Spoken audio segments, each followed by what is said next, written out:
What? It's pressed. It's pressed.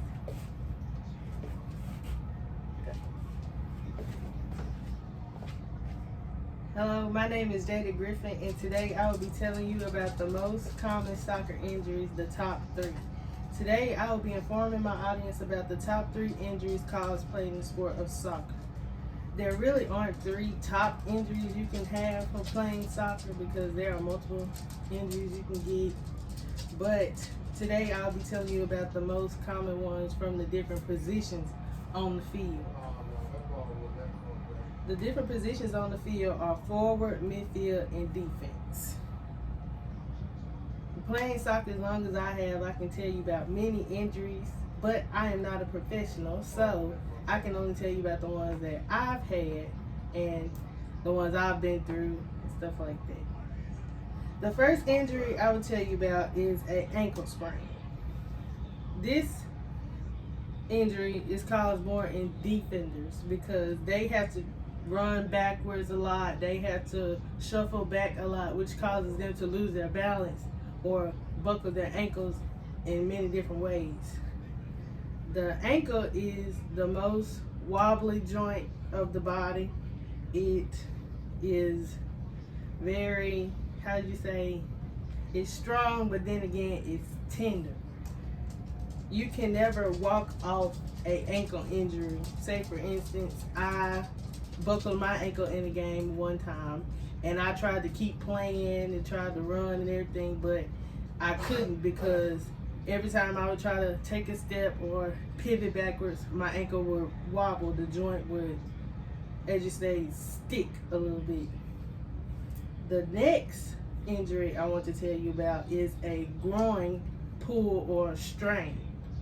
Pulls and strains are 2 different things. You can pull a tendon in your leg, say a groin, and it won't hurt as much as you straining it, which is kind of tearing the ligament. Forwards get these injuries because they do the most, I would say, hard sprinting, running, and they shoot a lot with their leg, like they making a goal. Groin sprains occur mostly in soccer and football. The groin is located in this part of your leg above your knee. It is connected to the patella in your knee, which is this bottom section in your knee.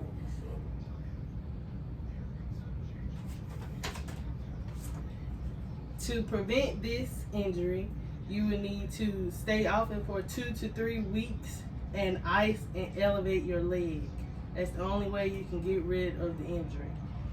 And sometimes, depending on how serious it is, you can go back and play if you want to, but doctors would recommend that you stay off of it for a week or 2.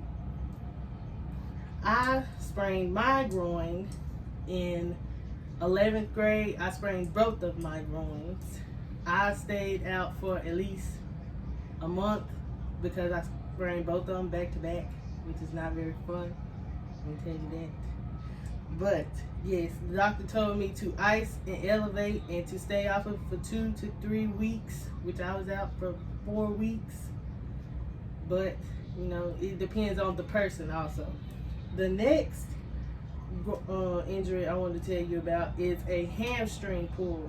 Now, hamstring pulls are the worst pulls you can get playing soccer because this helps your knee bend, which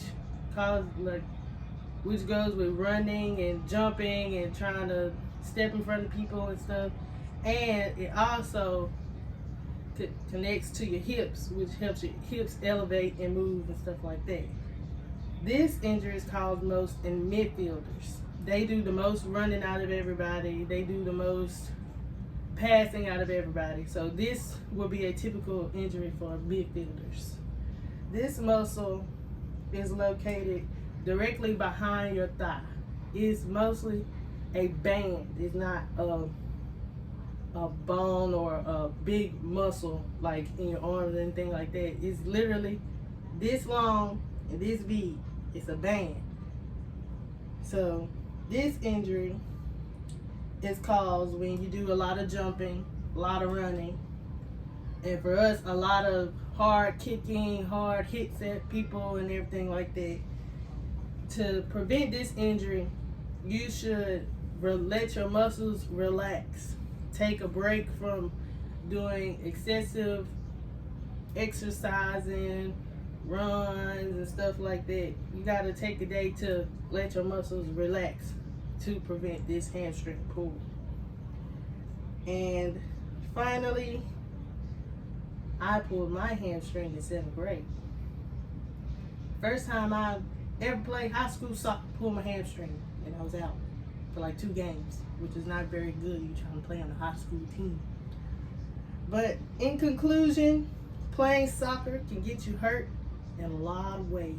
But to prevent these injuries, you can ice, elevate, do certain amounts of exercises. Don't over exercise yourself or your muscles, because that's what causes tears and pulls.